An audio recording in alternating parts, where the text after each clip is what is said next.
આજના વિડીયોમાં આપણે એવી ઉપયોગી ટિપ્સ જોઈશું જે તમને રોજિંદા જીવનમાં ખૂબ જ કામ આવી શકે છે। તો વિડીયોને એન્ડ સુધી જોતા રહેજો અને વિડીયો પસંદ આવે તો વિડીયોને એક લાઇક પણ જરૂરથી કરજો। ચાલો શરૂ કરીએ વિડીયો। જોઈએ ટીપ નંબર 1। તો જનરલી આપણે આ રીતે કપડાં ફોલ્ડ કરી અને કબાટમાં રાખતા હોઈએ તો અમુક વખત જે કોઈ એવી હેવી સાડી હોય કે હેવી કોઈ ડ્રેસ હોય તો તેને આ રીતે આપણે રાખીએ તો ક્યારેક ધૂળ વગેરે લાગી શકે। તો તેને વ્યવસ્થિત સાચવવા માટેનો આ સૌથી બેસ્ટ આઈડિયા છે। તો અહીં મારી પાસે જે એક હેવી ડ્રેસ હતો તે મેં લીધેલો છે અને તેને આપણે વ્યવસ્થિત રીતે પહેલાં તો આ રીતે હેંગરમાં રાખી દઈએ। આ રીતે વ્યવસ્થિત સંકેલી અને હેંગરમાં રાખી દેવાનું છે। ત્યાર પછી આ રીતે આપણે સાડીનું કવર લઈશું। અહીં તમે સાડી હોય તો તેને પણ આ રીતે રાખી શકો છો। ત્યાર પછી આપણે કાતરથી કટ લગાવવાનું છે।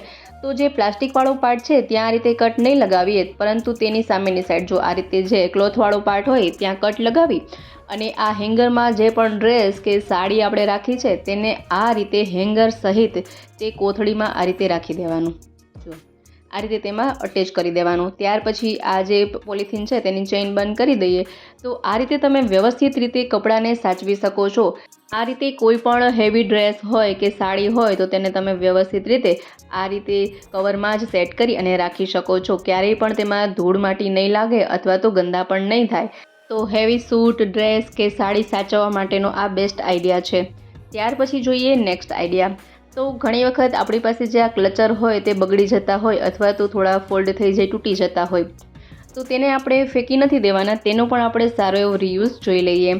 તો અહીં આ રીતે મેં એક બટરફ્લાય લીધેલું છે। ત્યાર પછી આપણે જે આયરન હોય તેના જે આ વાયર હોય તેને ફોલ્ડ કરી અને આ ક્લચરને તેમાં તમે લગાવી શકો છો। ઘણી વખત આ આયરનના આ ઇસ્ત્રીના જે આ વાયર હોય તૂટી જતા હોય તો તેને પણ વ્યવસ્થિત રાખવા ખૂબ જ જરૂરી છે। તો તેમાં આ રીતના જે વધારાના ક્લચર હોય તેને તમે આ રીતે લગાવી શકો છો અને આ ઇસ્ત્રીના વાયરને વ્યવસ્થિત રીતે રાખી શકો છો। તો આ પણ ખૂબ જ બેસ્ટ અને ઇફેક્ટિવ આઈડિયા છે। ત્યાર પછી જોઈએ નેક્સ્ટ આઈડિયા। તો આ આપણા એક ડેલી વ્યુઅર્સ અને સબસ્ક્રાઈબરની કમેન્ટ હતી કે વટાણાને સ્ટોર કઈ રીતે કરી શકાય। ઘણી વખત તેમણે આ કમેન્ટ કરેલી છે, પરંતુ આજે સમય મળ્યો કે તેમની આ કમેન્ટનો જવાબ આપી શકાય। તો આ રીતે આપણે અહીં વટાણા મેં લીધેલા છે અને તે બધા જ વટાણાને ફોલી લેવાના છે। અહીં મેં અડધો કિલો વટાણા લીધેલા છે। તમે કિલો, 2 કિલો તમારા પ્રમાણમાં વટાણા લઈ શકો છો। આ રીતે બધા જ વટાણાના દાણા કાઢી લેવાના છે। તો અહીં મેં બધા જ વટાણાના દાણા કાઢી લીધેલા છે। ત્યાર પછી હવે જોઈએ કે આને આપણે કઈ પ્રોસેસથી સ્ટોર કરી શકાય। ત્યાર પછી ગેસની ફ્લેમ ઓન કરી અને એક તપેલીમાં થોડું પાણી ગરમ કરીએ। પાણી ગરમ થાય ત્યારે તેમાં 2 ચમચી ખાંડ ઉમેરીએ। અહીં આપણે ખાંડ એટલા માટે ઉમેરવાની છે કે વટાણાનો કલર છે તે જળવાઈ રહે, વટાણાની લીલાશ ઓછી ન થાય। ત્યાર પછી તેમાં થોડું મીઠું ઉમેરીશું। હવે આને ગરમ થવા દઈશું। ત્યાર પછી જે આપણે ફોલેલા વટાણા છે તેને તેમાં એડ કરી દેવાના છે। આ રીતે બધા જ વટાણાને આપણે તેમાં એડ કરી દઈશું। તો આ વટાણા બધા જ ઉપર તરી આવશે ત્યાં સુધી તેને ગરમ કરવાના છે। લગભગ અડધી મિનિટમાં તો આ બધા જ વટાણા છે તે આ રીતે ઉપર તરી આવશે। આ વટાણા ગરમ થાય ત્યાં સુધી આપણે એક પ્રોસેસ કરી લઈએ કે એક બાઉલમાં ઠંડુ પાણી લેવાનું છે, તેમાં થોડા બરફના ટુકડા પણ એડ કરી દઈએ। તો જુઓ અહીં આ વટાણા સરસ કૂક થઈ ગયા છે। આને વધારે કૂક થવા દેવાના નથી, ફક્ત અડધી મિનિટ માટે જ કૂક કરવાના છે। અડધીથી 1 મિનિટ સુધી કૂક કરી શકાય। ત્યાર પછી ગરમ પાણીથી વટાણાને ઝારાની મદદથી કાઢી અને તરત જ આ ઠંડા પાણીમાં આપણે ઠાલવી દેવાના છે, જેથી કે તેનું કુકિંગ ત્યાં જ અટકી જાય। જો આ રીતે તરત જ ગરમ પાણીમાંથી વટાણાને બહાર કાઢી અને ઠંડા પાણીમાં આ રીતે ઉમેરી દેવાના। ઠંડા પાણીમાં પણ અડધી મિનિટ સુધી રહેવા દઈશું। ત્યાર પછી ઝારાની મદદથી આ રીતે આપણે એક વાસણમાં તેને કાઢી લેવાના છે। તમે અહીં આખા વર્ષ માટે વટાણા સ્ટોર કરવા માંગતા હોય તો ઘરના સભ્યના પ્રમાણમાં તમે વટાણાને લઈ શકો છો। ત્યાર પછી આપણે એક કોરું કાપડ પાથરી અને તેના પર આ બધા જ વટાણાને આ રીતે ફેલાવી દેવાના છે। હવે આને આપણે સુકાવા માટે રાખી દેવાના છે। જુઓ આ રીતે સ્પ્રેડ કરી લેવાના। હવે તમે તેને 4 થી 5 કલાક સુધી રહેવા દઈ શકો અથવા તો ઓવરનાઇટ માટે પણ તેને સુકાવા દઈ શકો છો। અહીં મેં આ વટાણાને ઓવરનાઇટ માટે સુકાવા દીધેલા છે। તો સવારે જોતાં વટાણા કંઈક આ રીતના થઈ ગયેલા છે, સરસ રીતે તે સુકાઈ ગયા છે। ત્યાર પછી આપણે તેને એક વાસણમાં ભરી લઈએ। આ રીતે કોઈ પણ વાસણમાં આપણે તેને ભરી લેવાના છે। હવે ત્યાર પછી આ રીતની જે પ્લાસ્ટિકની કોથળી આવતી હોય તે આપણે લેવાની છે અને તેમાં આ વટાણાને આપણે ભરી લઈશું। તમારા ઘરે શાક બનાવવામાં એક વખતમાં જેટલા વટાણાનો ઉપયોગ થતો હોય એટલા વટાણાને આપણે અલગ અલગ કોથળીમાં ભરી શકાય, જેથી કે જ્યારે આપણે શાક બનાવવાનું હોય તો તેટલા પ્રમાણના વટાણા જ આપણે લેવાના રહેશે અને બીજા વટાણા છે તે એરટાઇટ પેકેટમાં એ રીતે જ રહે. તો અહીં મેં આ રીતે અલગ અલગ 2 કોથળીમાં વટાણાને ભર્યા છે. તમે થોડા થોડા વટાણા પણ અલગ અલગ કોથળીમાં ભરી શકો છો. લોકવાળી કોથળી ન હોય તો તમે તેને આ રીતે પણ લોક કરી શકો છો. અહીં આપણે ચાકુ થોડું ગરમ કરી અને આ રીતે તેના પર આપણે લગાડીએ તો સરસ મજાનું સીલ લોક થઈ જશે. તો આ રીતે આપણે બધી જ કોથળીને આ રીતે સીલ લોક કરી લેવાની છે. જુઓ. ત્યાર પછી હવે એને સ્ટોરેજ કરીને રાખી દઈએ. તો એક પ્રશ્ન રહેતો હોય કે આને ફ્રીજમાં આપણે સ્ટોર કરીને રાખવાની કે ફ્રીઝરમાં રાખવાની. તો ફ્રીજમાં નહીં, આપણે તેને ફ્રીઝરમાં રાખીશું. ફ્રીજમાં તેને નથી રાખવાની, ફ્રીઝરમાં તેને સ્ટોર કરીને રાખશો તો આખું વર્ષ વટાણા એમને એમ રહેશે. જ્યારે પણ ઉપયોગમાં લેવાના થાય તો આ રીતે તમે વટાણાનો ઉપયોગ કરી શકો. ત્યાર પછી જોઈએ નેક્સ્ટ આઈડિયા. તો શિયાળામાં દરેક લોકોને એક પ્રશ્ન રહેતો હોય કે દહીં સરખું જામતું નથી. જી હા, ખૂબ ઠંડી હોવાના કારણે દહીં સરખી રીતે જામતું નથી. તો આજે આપણે એ આઈડિયા જોઈશું કે આ દહીંને તમે વ્યવસ્થિત રીતે કઈ રીતે જમાવી શકો, ઢેફા જેવું દહીં કઈ રીતે બનાવી શકાય. તો તેના માટે મેં અહીં આ રીતે દૂધ લીધેલું છે.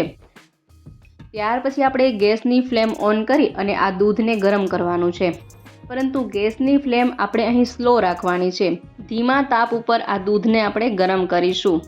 આ રીતે કિનારી પર પરપોટા જેવું થવા માંડે ત્યાં સુધી તેને ગરમ કરવાનું, વધારે ગરમ નથી કરવાનું. બીજી રીતે આ રીતે તમે ચેક કરી શકો કે આ રીતે આપણે જોવાનું કે જો આ રીતના તેનું ટેમ્પરેચર આપણી આંગળીને સહન થાય ત્યાં સુધી ગરમ હોય તેટલું જ કરવાનું છે, વધારે ગરમ નથી કરવાનું. ત્યાર પછી મેં અહીં દહીં લીધેલું છે.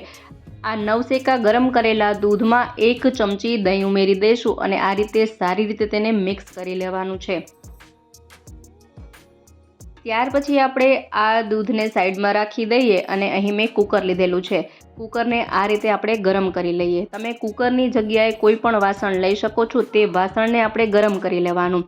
આ ગરમ વાસણમાં આ નવસેકું ગરમ કરેલું અને દહીંનું મેળવણ નાખેલું દૂધ તેમાં રાખી દઈએ. હવે આ રીતે તમે ઓવરનાઇટ રાખી શકો. મેં અહીં કુકરનો ઉપયોગ કર્યો છે કારણ કે કુકરમાં ફટાફટ અને ખૂબ જ સરસ એવું દહીં જામે છે. તમે કોઈ મોટા વાસણમાં તેને જમાવવા માંગતા હોય તો ઉપરથી તે વાસણને ઢાંકી દેવાનું. તો સવાર થતાં જ આપણે જોઈ લઈએ કે આ દહીં સરસ મજાનું જામી ગયું છે. તો 7 થી 8 કલાકમાં દહીં સરસ જામી જાય છે. જુઓ, તમે જોઈ શકો છો. આપણે ચેક પણ કરી લઈએ કે દહીં કેવું બન્યું છે. તો આ રીતે ઢેફા જેવું દહીં તમે ઘરે જમાવી શકો છો. શિયાળામાં પણ આ રીતનું દહીં સરસ રીતે જામી જાય છે. તો જો આ પ્રોસેસથી તમે પણ દહીં જમાવશો તો ખૂબ જ સરસ એવું દહીં જામી જાય છે. આઈ હોપ કે આઈડિયા પણ તમને પસંદ આવ્યો હશે. ત્યાર પછી જોઈએ નેક્સ્ટ આઈડિયા. તો અત્યારે શિયાળાની સિઝનમાં લીલોતરી શાકભાજી ખૂબ જ પ્રમાણમાં મળતા હોય છે. તો અહીં મેં આ રીતના લીલા તુવેર લીધેલા છે. લીલા તુવેરના દાણા લીધેલા છે. અહીં આપણે મહેસાણાનું ફેમસ ટોઠાનું શાક બનાવીશું. ત્યાર પછી આપણે આ બધા જ તુવેરના દાણાને કુકરમાં એડ કરી દઈએ અને તેમાં થોડું પાણી ઉમેરીએ. ત્યાર પછી આપણે તેને 2 વિસલ થવા માટે રાખી દઈએ. 2 વિસલમાં તો તે સરસ રીતે બફાઈ જાય છે. જુઓ, તમે જોઈ શકો છો. અહીં આપણે આ રીતે તેને કૂક કરી લેવાના છે. ત્યાર પછી તેને એક વાસણમાં કાઢી લઈએ. ત્યાર પછી તેના વઘાર માટેની વસ્તુઓ આપણે જોઈ લઈએ. તો અહીં મેં આદુ મરચાંની પેસ્ટ, લીલી ડુંગળી, 1 વાટકી લીલું લસણ અને ટમેટાની પ્યોરી લીધેલી છે. અહીં આપણે લીલા લસણની ક્વોન્ટિટી વધારે લેવાની છે, તેથી તેનો સ્વાદ ખૂબ જ સરસ આવે છે. જુઓ, તો આ બધી વસ્તુઓને આપણે આ રીતે કટ કરી લેવાની છે. ત્યાર પછી આપણે તેનો વઘાર કરીશું. વઘાર કરવા માટે આપણે એક પેનમાં 3 ટેબલસ્પૂન જેટલું તેલ એડ કરીશું. તેલ ગરમ થઈ જાય ત્યાર પછી તેમાં થોડી રાઈ ઉમેરીશું. ત્યાર પછી આદુ મરચાંની પેસ્ટ ઉમેરી દઈએ. તેને આ રીતે સાંતળી લઈએ. ત્યાર પછી તેમાં લીલું લસણ ઉમેરી દઈએ. હવે તેને પણ આ રીતે સાંતળી દઈએ. જુઓ, ત્યાર પછી તેમાં લીલી ડુંગળી ઉમેરી દઈએ. તેને પણ થોડું સાંતળી લઈએ. મહેસાણાનું ફેમસ ટોઠાનું શાક તમે ઘરે પણ એ જ રીતથી બનાવી શકો છો. ખૂબ જ ટેસ્ટી બને છે. ત્યાર પછી આપણે ટમેટાં ઉમેરી દઈએ. બધી જ વસ્તુઓને સારી રીતે મિક્સ કરી લઈએ. હવે આપણે તેમાં મસાલા ઉમેરીશું. તેના માટે આપણે થોડું હળદર પાવડર, મરચું પાવડર, ધાણા જીરું પાવડર અને થોડું મીઠું અને થોડો ગરમ મસાલો ઉમેરીએ. ફરીથી બધી વસ્તુઓને સરસ રીતે મિક્સ કરી લેવાની છે.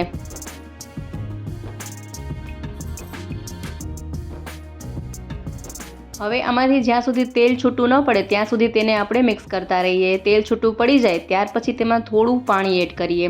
ફરીથી તેને આ રીતે મિક્સ કરી લઈએ. ત્યાર પછી જે બાફેલા તુવેરના દાણા છે તેને આપણે ઉમેરી દેવાના છે. ફરીથી તેને સારી રીતે મિક્સ કરી લઈએ. ત્યાર પછી તેને 5 થી 7 મિનિટ સુધી આ રીતે પકવી લઈએ. તમે જોઈ શકો છો ખૂબ જ સરળતાથી મહેસાણાનું ફેમસ ટોઠા શાક ઘરે જ બનીને રેડી થઈ જશે. ત્યાર પછી તેમાં ગાર્નિશિંગ માટે કોથમરીના દાણા છાંટી દઈએ. જુઓ હવે સર્વિંગ માટે રેડી છે. આ રીતે તમે ઘરે જ આ શાક બનાવી શકો. ત્યાર પછી તેમાં આ રીતે સમારેલ ડુંગળી છાંટી શકાય, કોથમરી છાંટી શકાય, સેવ છાંટી શકાય. આને તમે બ્રેડ સાથે કે બાજરાના રોટલા સાથે સર્વ કરી શકો.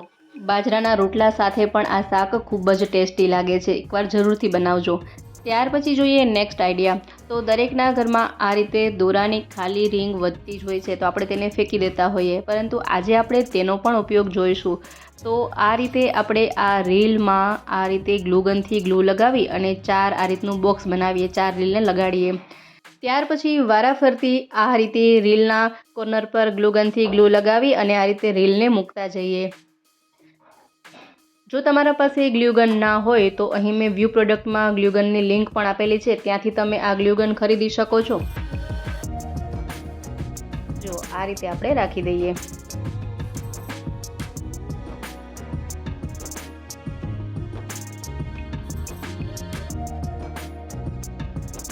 તો કંઈક આ રીતનું હોલ્ડર બનીને રેડી થઈ જશે. હવે આપણે તેમાં કલર કરી લઈએ. તો તમે પેઇન્ટિંગ કલર પણ કરી શકો છો, પોસ્ટર કલર કરી શકો, અથવા તો આ રીતના સ્પ્રે કલર જે આવતા હોય તેનો પણ ઉપયોગ કરી શકો છો.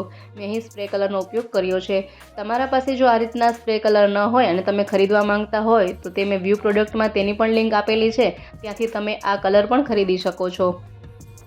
તો આ રીતે કલર કર્યા પછી તેને થોડું સુકાવા દઈએ. જુઓ સુકાઈ ગયા પછી કંઈક આ રીતનો લુક આવે છે. તો નકામી એવી રીલમાંથી સરસ મજાનું આપણે હોલ્ડર બનાવીને રેડી કર્યું છે. તો આને તમે સ્ટડી ટેબલ પર રાખી અને સ્ટેશનરીનો સામાન રાખી શકો છો, અથવા તો ફ્લાવર રાખી દો તો ફ્લાવર પોટ તરીકે પણ ઉપયોગમાં લઈ શકો છો. ખૂબ જ સરસ લાગે છે. જોતાં લાગે જ નહીં કે આપણે આ વેસ્ટ એવા દોરાની રીલમાંથી બનાવ્યું હશે. ખૂબ જ સરસ તેનો લુક આવશે. આ રીતે બનાવશો તો મહેમાન પણ એક વખત જરૂરથી પૂછશે કે ક્યાંથી ખરીદ્યું. તો મિત્રો આશા રાખું છું આજના દરેક આઈડિયાઝ તમને ખૂબ જ પસંદ આવ્યા હશે. કયા આઈડિયા તમને સૌથી વધુ પસંદ આવ્યા મને કમેન્ટ બોક્સમાં જરૂરથી જણાવજો. સાથે જ વિડીયો પસંદ આવ્યો હોય તો વિડીયોને લાઇક કરો, શેર કરો, તેમજ અમારી ચેનલ પર નવા હોય, પહેલી વાર ચેનલ પર વિઝિટ કરી રહ્યા હોય તો ચેનલને સબસ્ક્રાઈબ પણ જરૂરથી કરજો. ફરી મળીએ નવા વિડીયોમાં નવા જ આઈડિયા સાથે. ત્યાં સુધી જોતા રહો અમારી ચેનલ બી ક્રિએટિવ.